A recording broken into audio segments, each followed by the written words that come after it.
Hi friends, நான் சந்தைக்கு வாங்க போகலான்னு கூப்பிட்டா அவர் என்ன வேலை பார்த்துட்டு இருக்காருங்க. வாங்க,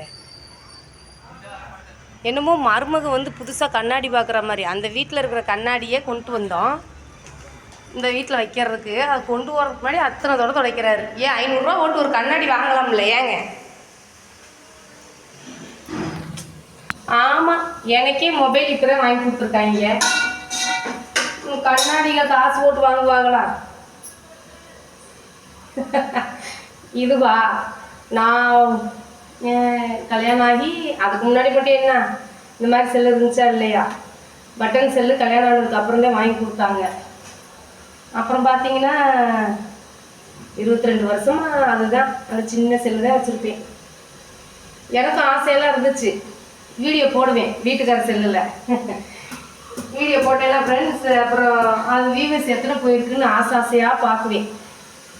ஆசையாக பார்க்கலான்னு போனால் யாருக்கிட்ட போய் கேட்கறது? நான் அப்படி நட்டு நறுக்குன்னு யார்கிட்டையும் கேட்கவும் மாட்டேன்.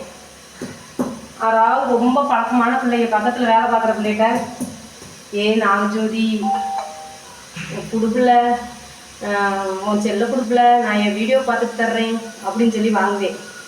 அந்த பிள்ளை அப்பா ஃபோன் வந்து கொடுத்துருக்கா அப்படின்ட்டு கொடுத்து விடும். போய் வேகமாக சைடுக்குள்ளே நின்றமேனிக்கே அந்த வீவர்ஸை பார்த்துட்டு கொடுத்துருவேன். அப்புறம் இப்படி சொல்லிட்டு இருந்தேன். மாதம் 1000 ரூபா மில்லில் 10 பிள்ளைகளாக சேர்ந்து கொஞ்சம் சீட்டு போட்டு வந்தோம், யாருக்கும் தெரியாமல். அந்த சீட்டு காசு எனக்கு விழுந்துச்சு. அந்த சீட்டு காசை எடுத்துகிட்டு போய் வாங்கம்மா செல்ல எடுக்கலாம்னு கூப்பிட்டு போய், நமக்கு என்ன வயசாகிடுச்சு, பையன் புது செல்லு கேட்டியான். அம்மா என் செல்லு நீங்கள் வச்சுக்கோங்க, உங்கள் செல்லை எனக்கு கொடுத்துருங்க அப்படிங்க. பிள்ளைகளோட வாங்க நமக்கு பெருசு. எனக்கு இது கிடைச்சது எப்படி இருக்குது தெரியுமா? பெரிய ஐஃபோன் கிடைச்ச மாதிரி ஒரு ஃபீலிங். எப்போ பார்த்தாலும் குறுகுறுக்கார மாதிரி இப்படி ஊட்டி ஊட்டி பார்த்துட்டே இருப்பேன். அது எப்பயும் பாருங்க, இப்போ சமைச்சிக்கிட்டு இருக்கேன் பக்கத்தில் இருக்குது. ஐயோ, நான் எவ்வளோ ஒரு பைத்தியம். ஏங்க சிரிக்கிறீங்க? என்னை நானே பைத்தியம்னு சொல்லிக்கிறேன்னா என்னது? இப்போதான் தெரியுமான்னு சொல்றாரு பாருங்க. என்னங்க? அதெல்லாம் வேணும், நீங்க சந்தைக்கு கிளம்புங்க போகலாம்.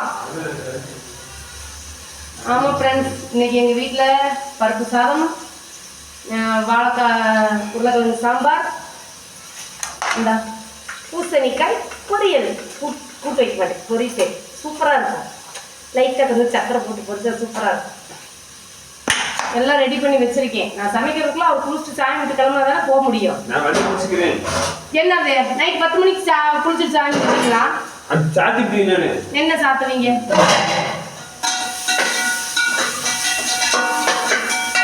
போலாம். Bye friends.